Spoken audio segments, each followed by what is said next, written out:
السلام علیکم ورحمۃ اللہ وبرکاتہ۔ بسم اللہ الرحمن الرحیم۔ اللہم صلی علی محمد وعلی آل محمد کما صلیت علی ابراہیم وعلی آل ابراہیم انک حمید مجید۔ اللہم بارک علی محمد وعلی آل محمد کما بارکت علی ابراہیم وعلی آل ابراہیم انک حمید مجید۔ عن انس بن مالک رضی اللہ عنہ قال كان رسول اللہ صلی اللہ علیہ وسلم يدخل الخلاء فأحمل انا وغلام نحوی اداوة من ماء وعنزة فيستنجي بالماء، متفق علیہ۔ حضرت انس بن مالک رضی اللہ تعالی عنہ بیان فرماتے ہیں کہ جناب نبی کریم صلی اللہ علیہ وسلم قضائے حاجت کے لیے جب بیت الخلاء میں داخل ہوا کرتے تو میں اور میری طرح کا ہی ایک نوجوان پانی کا چمڑے کا برتن اور ایک چھوٹا نیزہ تھام کر آپ صلی اللہ علیہ وسلم کے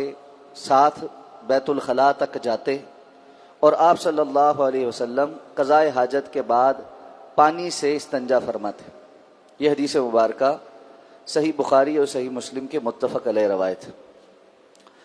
قضائے حاجت کے آداب سے متعلق احادیث مبارکہ بیان ہو رہی ہیں۔ اس حدیث مبارکہ کو ذکر کر کے جو سب سے پہلا مسئلہ یہاں پر ثابت کیا ہے وہ یہ ہے کہ طہارت حاصل کرنے کے لیے قضائے حاجت کے بعد پانی کا استعمال طہارت کے لیے کافی ہے۔ معلوم ہے قضائے حاجت کے بعد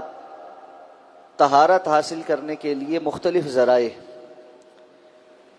ایک ہے ڈھیلے کا استعمال یا اس کے بالمقابل آج کے دور میں ٹیشو پیپر کا استعمال، یا پانی کا استعمال، یا ڈھیلے اور پانی دونوں کا استعمال۔ قرآن مجید میں اہل قباء کی جو تعریف بیان ہوئی، فیہ رجال یحبون ان یتطہروا واللہ یحب المطہرین، کہ اس بستی میں ایسے لوگ ہیں جو پاکیزگی کو پسند کرتے ہیں اور اللہ پاکیزگی حاصل کرنے والوں کو پسند فرماتا ہے۔ تو اہل قباء کے متعلق یہ آیہ مبارکہ جب نازل ہوئی تو ان سے استفسار پر پتہ چلا کہ وہ قضائے حاجت کے بعد طہارت اور پاکیزگی کے لیے ڈھیلے بھی استعمال کرتے ہیں اور پھر مزید پانی سے بھی طہارت حاصل کرتے ہیں۔ لیکن اس حدیث مبارکہ کو یہاں بیان کر کے علامہ ابن حجر نے یہ مسئلہ ثابت کیا ہے کہ جو شریعت کی مطلوب طہارت ہے وہ صرف پانی سے بھی حاصل ہو جاتی ہے، اور اسی طرح دیگر احادیث میں اگر کسی نے صرف ڈھیلے سے یا ٹیشو پیپر سے اچھے طریقے سے طہارت حاصل کر لی ہے اور بول و براز کے اثرات کو صاف کر لیا ہے تو بھی اس کی طہارت درست ہے۔ تو رسول اللہ صلی اللہ علیہ وسلم ڈھیلوں کے بجائے صرف پانی سے یہ طہارت حاصل فرما لیا کرتے تھے۔ دوسری بات جو اس حدیث مبارکہ سے پتہ چلتی ہے وہ یہ کہ کسی خادم سے یا کم سن لڑکے سے اس معاملے میں کوئی خدمت سر انجام لینا، جیسے پانی کا برتن اٹھا کر ساتھ لے جائے، یا جس طرح وہ چھوٹا پھل کا جو نیزہ ہوتا تھا وہ ساتھ اٹھا کر لے جاتے تھے، تو اس میں کوئی ممانعت نہیں ہے۔ دنیاوی امور میں اپنے خدام سے یا کسی مدد کرنے والے سے مدد لے لینا، اس میں کوئی قباحت نہیں ہے۔ اللہ تعالیٰ نے دنیا سبب اور اسباب کی بنائی ہے، اس میں ایک دوسرے کی معاونت کرنا اور جائز امور میں ایک دوسرے کی مدد کر لینا اور مدد لے لینا یہ درست بات ہے اور اس میں کوئی قباحت نہیں۔ تیسری بات جو پتہ چلتی ہے وہ یہ کہ حضرت انس رضی اللہ تعالیٰ عنہ کے مناقب میں سے ایک منقب یہ ہے کہ حضرت انس رضی اللہ تعالیٰ عنہ رسول اللہ صلی اللہ علیہ وسلم کے خادم بھی تھے، اور یہ بہت بڑی سعادت۔ خود حضرت انس رضی اللہ تعالیٰ عنہ فرماتے ہیں کہ میں نے 10 سال رسول اللہ صلی اللہ علیہ وسلم کی خدمت کی، اور آپ صلی اللہ علیہ وسلم نے ان 10 سالوں میں مجھے کبھی ڈانٹا اور جھڑکا نہیں تھا، کبھی مارا نہیں تھا۔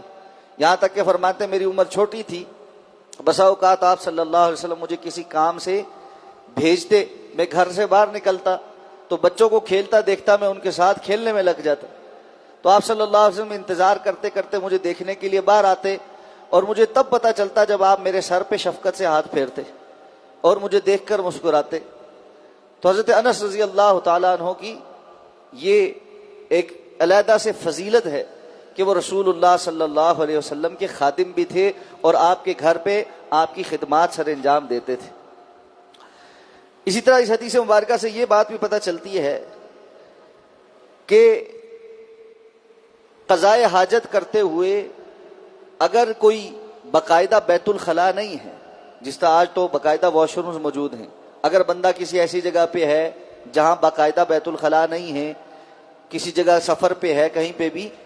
تو اس بات کا انتظام کرنا چاہیے کہ پردے کے لیے کوئی نہ کوئی سلسلہ بنایا جائے. جیسا کہ محدثین کرام نے اس حدیث سے یہ ثابت کیا ہے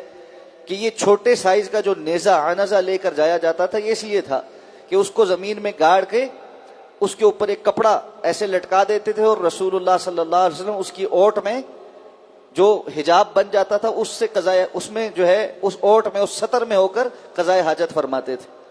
تو قضائے حاجت کے آداب میں سے یہ بھی ہے کہ انسان جو ہے وہ اس ضرورت کو پورا کرتے ہوئے سطر کا اور پردے کا خیال کرے. ایک اور حدیث مبارکہ بھی ہے حضرت مغیرہ بن شعبہ رضی اللہ تعالیٰ عنہ، جو ایک غزوہ میں آپ صلی اللہ علیہ وسلم کی خدمت پر مامور تھے. وہ فرماتے ہیں کہ رسول اللہ صلی اللہ علیہ وسلم کے ساتھ میں پانی اسی طرح ایک برتن میں لے کر گیا، اور ایک مخصوص جگہ تک پہنچ کر آپ صلی اللہ علیہ وسلم نے وہ پانی والا جو ڈول تھا مجھ سے لے لیا،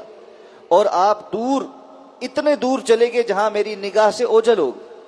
اور آپ صلی اللہ علیہ وسلم نے پھر اپنی ضرورت سے فراغت حاصل کی اور پھر واپس آئے. اور اس دوران بھی آپ صلی اللہ علیہ وسلم نے جو طہارت حاصل کی وہ صرف پانی سے تھی، آپ کے پاس کوئی اور ڈھیلے وغیرہ نہیں تھے. تو اس سے یہ بھی پتہ چلتا ہے کہ اگر بندہ کسی ایسی کھلی جگہ پر ہے، میدان میں ہے، کسی سفر میں کہیں، تو اسے چاہیے کہ وہ ایسی اوٹ میں ہو جائے جہاں دوسروں کی نظر سے اوجھل ہو جائے، یا بہرحال سطر کا اہتمام کرے. موجودہ دور میں چونکہ اب واش رومز تقریباً ہر جگہ ہیں، تو واش روم جانا اور اسی طرح وہاں پر بھی پردے کا اہتمام کرنا. بچوں کو بالخصوص اس بات کی تعلیم دینی چاہیے کہ وہ واش روم میں جب جائیں تو دروازہ بند کریں. عموماً بچوں کو گھروں میں اس بات کی تعلیم نہیں دی جاتی، وہ دروازہ کھلا ہی چھوڑ کے جو ہے واش روم چلے جاتے. تو یہ بچپن سے تعلیم دینا کہ شرم و حیا کے کچھ مسائل ہیں، ایک دوسرے سے حیا کرنی چاہیے.